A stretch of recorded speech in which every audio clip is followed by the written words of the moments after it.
आम्ही आता माइंड मॅपरकडे काउन्सिलिंगमध्ये आमचा मुलगा शब्द त्याच्यासाठी आलो.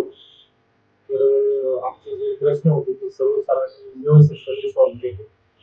म्हणजे थोडक्यात काय आहे, ते गोंधळून गेलो होतो की मुलाला आता कुठे ऍडमिशन घ्यायचं.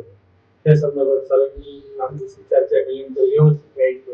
तर पालकांनी आजच्या काय आहे, की धावपळीच्या युगात प्रत्येकाला या गोष्टीची गरज आहे असं मला वाटतं. कारण कसं असतं, की ॲज अ पॅरेंट म्हणून आपण एकाच चष्म्यातून बघत असतो. एक ब्रॉडर व्ह्यू मिळतो पालकांना. पण आपल्याच माइंडसेटमधनं जो विचार करत असतो, त्यातनं थोडंसं वेगळा दृष्टिकोन मिळतो आणि ब्रॉडर व्ह्यू दुसरे मार्ग कुठले आहेत का? अजून याच्यापेक्षा हे नाही तर ते आहे का? असं चांगल्या बऱ्याच गोष्टींची माहिती मिळते.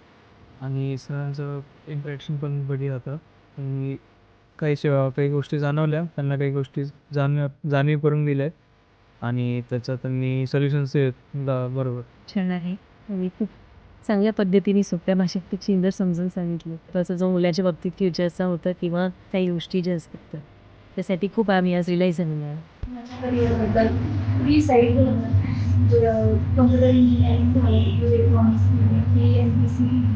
त्याच्यानंतर आम्हाला अशी काही पर्याय सुचवले की म्हणजे आम्ही ते कधी विचारही केला नव्हता.